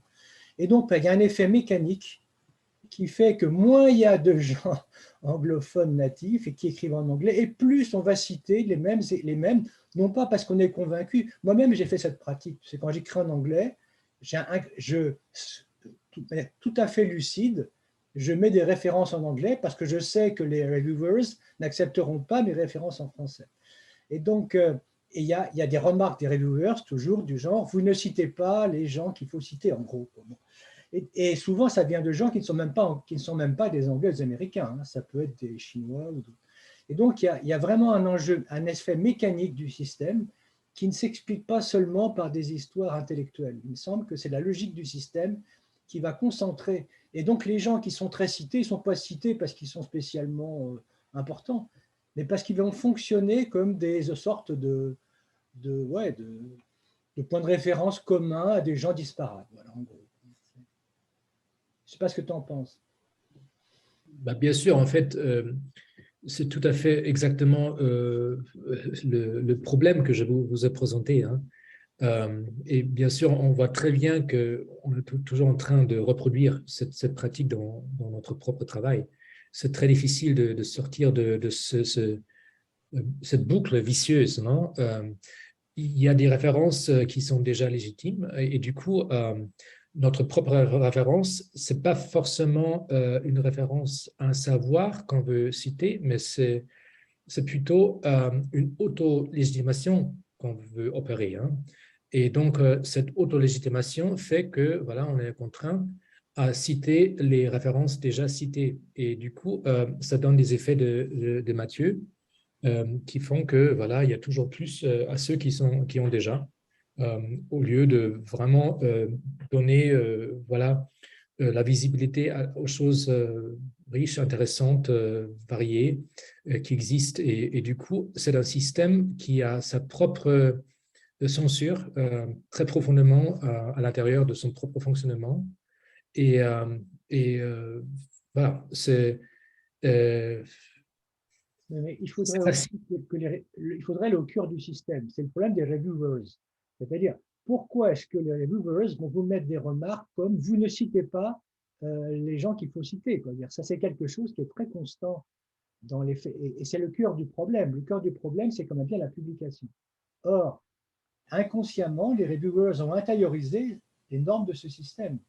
Et c'est au niveau de ces revues qu'il faudrait faire une... Ce n'est pas tellement à nous en tant qu'individus qui sont concernés, c'est plutôt les pratiques des revues qui devraient changer leur manière leur critère d'évaluation. Tout à fait d'accord. Et c'est précisément ça que je vous propose un peu à penser ou à faire. Comment sortir de ces contraintes qui sont réelles et c'est difficile de simplement dire non, ça ne nous concerne pas. On fait autre chose puisque voilà, on risque de sortir un peu du jeu. Et bien sûr, en fait, il y a un effet des reviewers. Mais bien sûr, en fait, les évaluateurs, c'est nous-mêmes aussi. Hein, donc, ils font rien de méchant. Ils prolongent les pratiques, les normes qui sont voilà, dans leur monde et qui sont propres à ceux qui sont aussi les victimes d'une certaine manière de ce système. Hein. Donc, c'est précisément le problème. Si tu mets des reviewers venant d'autres pays, c'est bien possible que ce sera encore pire parce que, voilà, ils vont s'attendre à quelle figure? Donc, aux figures légitimes d'un certain pays, d'une certaine langue. Et du coup, cette boucle vicieuse va peut-être continuer. Mais cela dit, en fait, j'imagine que en fait, si on était un peu plus conscient de ces structures extrêmement fortes et profondes dans notre pratique, on pourrait voilà, faire des choses intéressantes précisément qui passeraient avec les structures qu'il faut travailler avec. Donc, je pense que c'est vraiment difficile. D'une part, en fait, je pense qu'il y a une question morale ici. Genre, voilà, il y a des inégalités, c'est pas acceptable, voilà, on fait partie d'un monde égalitaire et basé sur voilà, les valeurs des Lumières. Et donc, tu peux voilà, prendre un peu possession politique. D'autre part, ce serait vraiment un problème de moraliser le problème en présenter le problème comme quelque chose d'extérieur. Voilà, c'est précisément nous-mêmes qu'il faut interroger. Hein.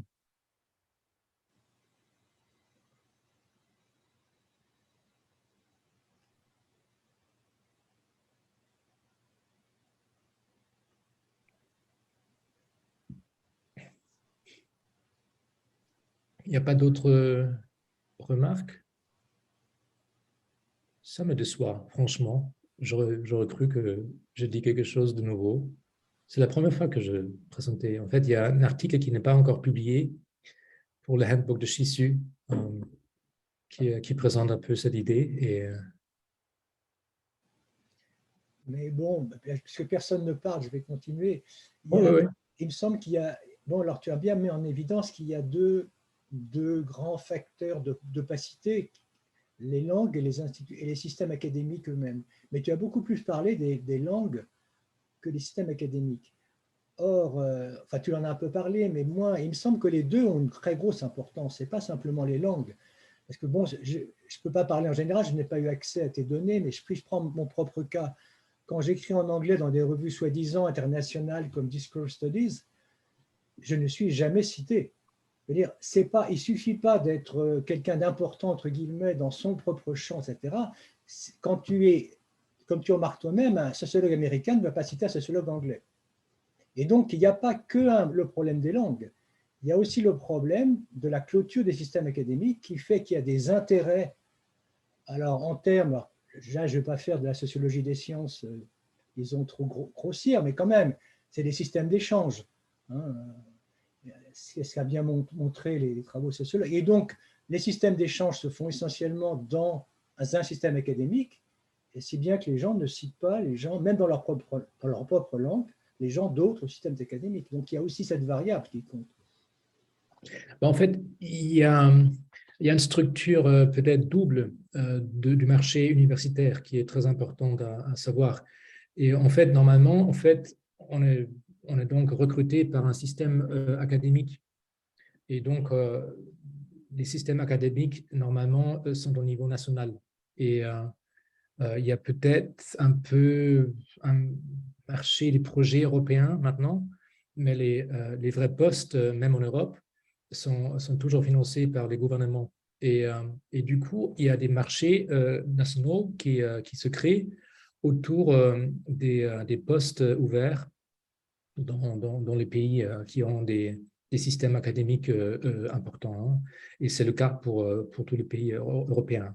Ce n'est pas forcément le cas pour beaucoup d'autres pays. Mais en fait, il y a une grosse dynamique qu'il faut reconnaître, qui font que voilà, il y a énormément de nouveaux postes dans d'autres parties du monde. Bon. Et du coup, voilà, ça c'est une chose. Et l'autre chose qui organise bien sûr le marché du travail d'un chercheur, c'est la discipline, parce qu'on est recruté pour une expertise, bien sûr, et jamais voilà, on n'est jamais un expert national, on est un expert qui est recruté par un système national pour une expertise extrêmement spécialisée. Et du coup, voilà, l'étiquette disciplinaire est extrêmement importante pour les universitaires. Et du coup, on voit ici, avec le modèle que je vous propose, un système qui montre les langues, mais en fait, derrière, il faut voir les systèmes nationaux différents avec leur propre marché de travail institutionnel. Normalement, entre institutions et systèmes académiques établis, ce n'est pas si facile de changer. Hein. Donc, il y a une grande autonomie, hein, normalement, des systèmes académiques dans le monde. Et parfois, voilà, on a plusieurs centres, c'est-à-dire plusieurs systèmes académiques à l'intérieur d'une langue.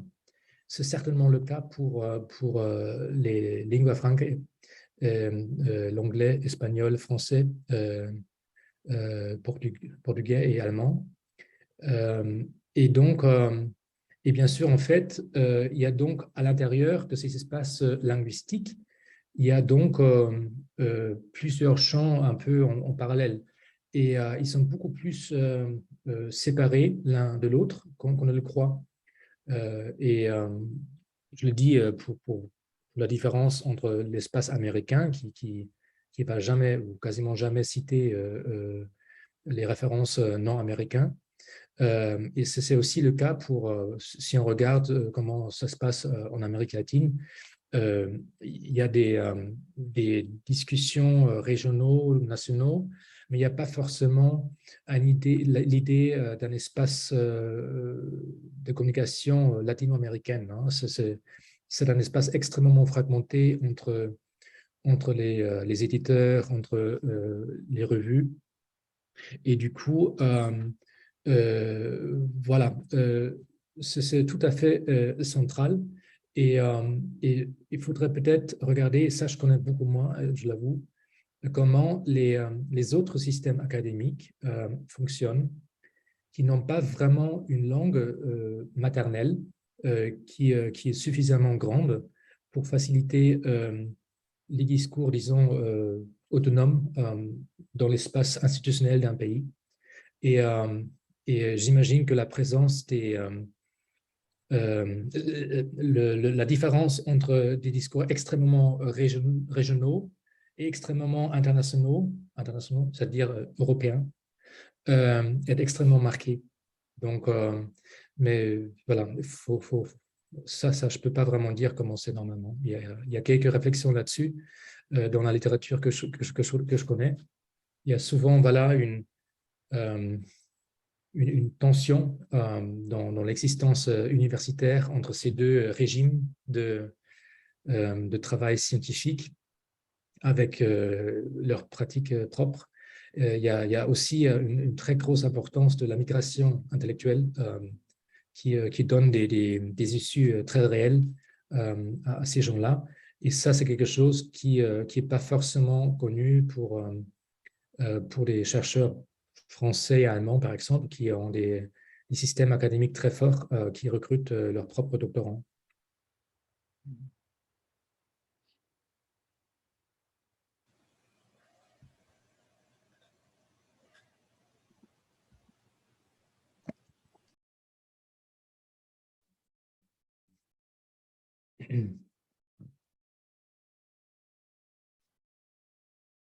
Je vois aucune autre question.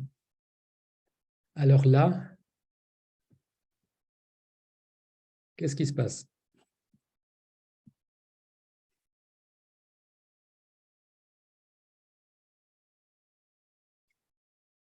Peut-être pour aller dans le sens un peu de Dominique, moi je ne suis pas surprise non plus parce qu'il y a des effets de discipline aussi où on va citer certains voilà, collègues donc, et le rôle aussi des reviewers qui est très, très important, hein, qui participent finalement à l'intériorisation de normes et à l'anticipation de normes qui donnent une préférence à l'anglais.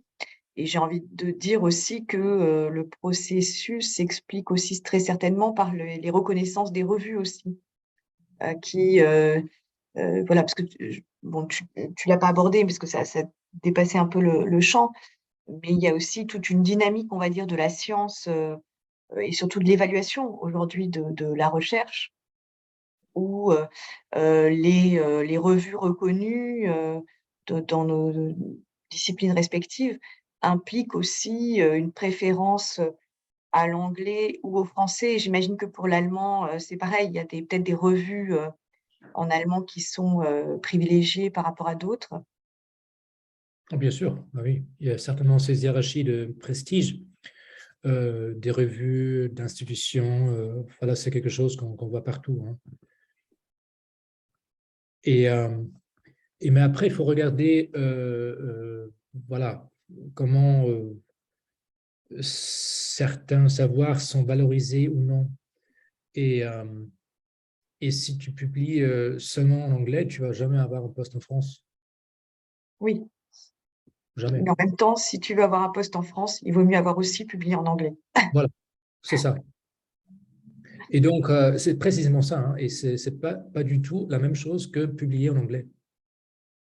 Pas du tout. Parce qu'en fait, voilà, c'est des critères qui, dans leur accumulation, vont donc rentrer dans les institutions, dans leur combination spécifique.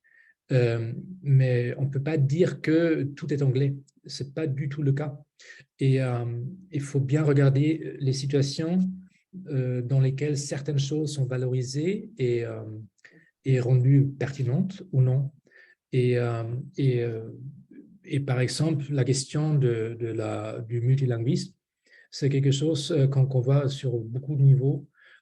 Et il y a par exemple en Espagne, en Catalogne ou à Valence, une présence très importante du catalan dans les institutions universitaires. Parce que en fait, tu ne peux plus vraiment devenir universitaire dans ces régions sans parler très bien le catalan. Et ça ne veut pas dire que c'est utilisé pour la recherche. Jamais, en fait. Oui. C'est pour les classes. Alors, si tu ne parles pas le catalan, tu ne vas pas, devenir universitaire là-bas. C'est mécanique. Alors que tu peux ne pas parler l'anglais là-bas et devenir universitaire. Donc, il faut vraiment regarder comment ça fonctionne, dans quelle situation de décision. Ou, Oui. voilà. Et du coup, je suis très réticent par rapport à ces visions. Voilà. Il y a un espace de hiérarchie qui est unidimensionnel, homogénéisante. Ce n'est pas du tout le cas parce qu'en fait, il y a beaucoup de points de décision, d'événements avec leurs propres règles et dynamiques, où voilà, il y a une conjoncture de facteurs qui font que certaines choses seront possibles ou pas. Et c'est pour ça que ce modèle-là, ça ne veut pas dire du tout que tout sera anglais. Ça veut dire que voilà, il y a certaines régions où c'est en anglais, il y a certaines régions où c'est pas en anglais, il y a beaucoup de régions où voilà, c'est les deux ou d'autres langues en plus. Et puis surtout, c'est avec beaucoup d'autres choses ensemble. Donc voilà, c'est un peu voilà, cette complexité qui manque dans des représentations où on croit voir voilà, une hiérarchie unidimensionnelle, hein, selon voilà, un type de capital, de ressources qui est là. Il y a au moins aussi le capital linguistique. Ici, par exemple, il y a plein d'autres choses. Et du coup, il faudrait plutôt voilà, regarder ce que font les acteurs dans les situations précises, avec quel type de ressources pour faire quoi et comment. Et là, ça nous peut-être aiderait à laisser tomber ces cartographies un peu unifiantes. Non, non, c'est vrai. Surtout qu'il y a vraiment, comme tu le soulignes pour la Catalogne, des logiques aussi locales. Voilà, il y a différents types de logiques locales, nationales, internationales, qui sont pas d'ailleurs, qui peuvent rentrer aussi en tension. Hein, donc, ça rend compte d'une complexité de la situation. Ouais. Et après, donc, pour l'anglais en France, il y a aussi aujourd'hui quasiment une obligation pour les jeunes chercheurs qui veulent passer par le CNRS de travailler en anglais. Et on le voit, en fait, il y a une politique gouvernementale qui privilégie donc l'anglophonie dans cet espace précis. Hein. Ce n'est pas forcément le cas pour les universitaires du système universitaire. Du coup, Ça l'est de plus en plus. Je pense que si on regardait les fiches de poste, alors je vois pour participer à des comités de sélection, de plus en plus, on indique dans les profils de poste pour les concours en France d'enseignants-chercheurs, hein, maître de conférence ou professeur, mais déjà maître de conférence, que l'anglais est souhaité parce qu'il y a aussi une internationalisation des formations avec de plus en plus des cursus avec des cours en anglais. Donc, il y a quand même une tendance forte hein, sur sur la dimension anglo-saxonne. Oui. Mais après, je pense que la question qu'il faut nous poser en tant qu'analyste du discours, ce n'est pas forcément, voilà, est-ce qu'il y a une domination, voilà, une hégémonie d'un critère ou d'un autre. Mais je pense que la question plus intéressante serait de savoir comment certaines choses, questions, problématiques sont rendues pertinentes dans quelle situation. Et du coup, voilà, si on publie en anglais, voilà, par exemple, on m'invite de temps en temps pour publier en anglais dans une revue française. Et je leur réponds, et pourquoi? C'est quoi le sens de mettre un article que sans doute personne ne va trouver et lire parce que voilà, ce n'est pas le contexte anglais. Je comprends pourquoi, hein, parce qu'il y a des éditeurs qui veulent peut-être légitimer leur revue voilà, devant les instances et tout ça. Après, ça n'a aucun sens et ça ne te permet pas vraiment à créer la pertinence voilà, de quelque chose. Et du coup, je pense qu'on devrait vraiment peut-être partir de cette question, comment la pertinence est créée, construite discursivement dans notre voilà, monde, dans notre travail, aussi à travers les pratiques linguistiques, langagières, dans des contextes spécifiques, où voilà, voilà la question, voilà, quel serait le contexte, par exemple, où voilà, tel ou tel article trouverait son public. Et en fait, les idées mécaniques que je vois partout, voilà, qui partent toujours de cette idée qu'il faut que, souvent, voilà, ça donne des choses extrêmement peu pertinentes. Et ça c'est vraiment un problème. Et je pense qu'en tant qu'analyste du discours, on peut vraiment faire une différence et réfléchir sur les effets non attendus de ces politiques, par exemple. Et aussi, voilà, réfléchir sur les contraintes dans notre propre travail et les pratiques qui font qu'on exclut beaucoup de choses parce que, voilà, on ne voit pas la pertinence, alors que ça pourrait être très pertinent. Et c'est dommage que dans notre propre discours, on est tellement voilà, exclusif et focalisé sur toujours les mêmes figures. Non, c'est vrai. Alors, je ne sais pas s'il n'y a pas d'autres remarques ou questions. Dominique, tu voulais rajouter? Oui. Commentaire sur ce que dit Johannes, parce qu'il ne faut pas partir du principe que l'acteur social universitaire apprend comme pertinence l'université. Dans la pratique, les acteurs sont contradictoires et il y a des logiques de reconnaissance, de prestige, etc., qui vont interférer avec. Il y a des gens qui sont prêts à publier un numéro que personne ne va jamais lire, rien que pour montrer leur prestige. Et donc, le problème est compliqué parce qu'il y a une dimension anthropologique aussi qui joue, et pas simplement un aspect, disons, rationnel des acteurs. Enfin, je ne sais pas ce que tu en penses, mais... Ben, je pense que c'est précisément ce que nous faisons tout le temps. Hein. On est quand même un peu intelligent parfois. On répond à des situations impossibles, à des exigences contradictoires, en essayant de faire le mieux. Et dans notre quotidien, je pense que c'est tout à fait normal d'être confronté avec ces contradictions. Et du coup, voilà, il y a cette domination de l'anglais. Oui, dans certaines situations, c'est peut-être obligatoire avec une certaine politique, par exemple, qui prescrit une langue. Après, parfois, ça peut être pertinent ou non. Et voilà, ce serait un peu notre défi hein, en tant que citoyen de la recherche, mais aussi en tant que voilà, chercheur. Oui, non, mais c'était un gros défi, hein, c'est moins qu'on puisse dire. Moi, je me souviens, enfin, il n'y a pas longtemps, j'ai écrit un article. On m'a demandé, une revue parisienne m'a demandé un article, j'envoie. Il me disait, ah, mais il faut l'écrire en anglais.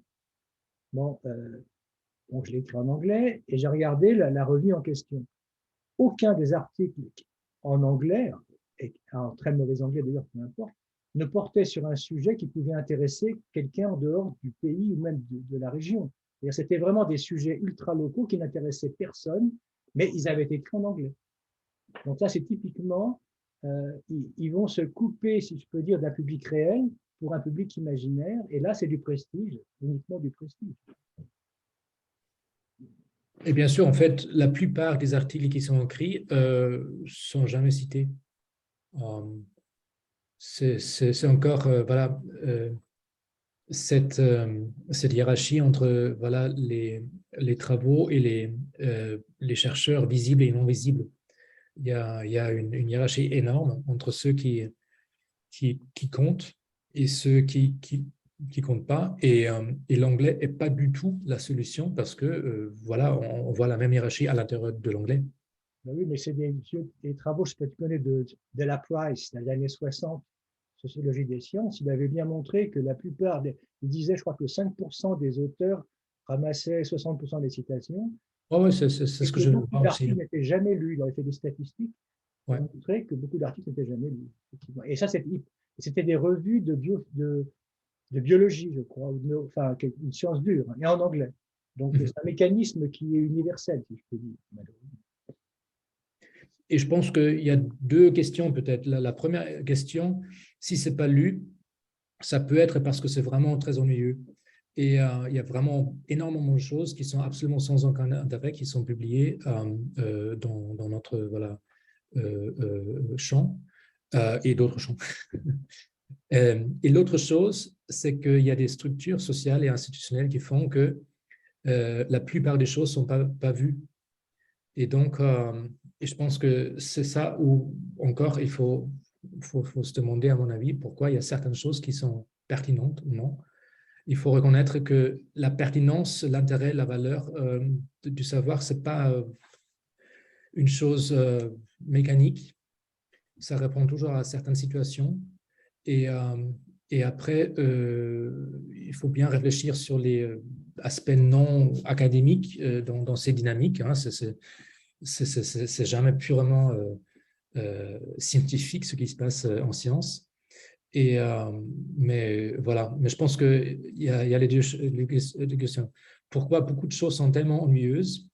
Et l'autre question, pourquoi le système nous fait voir seulement si peu de choses qui sont voilà, au dépend de beaucoup de choses qui sont très intéressantes.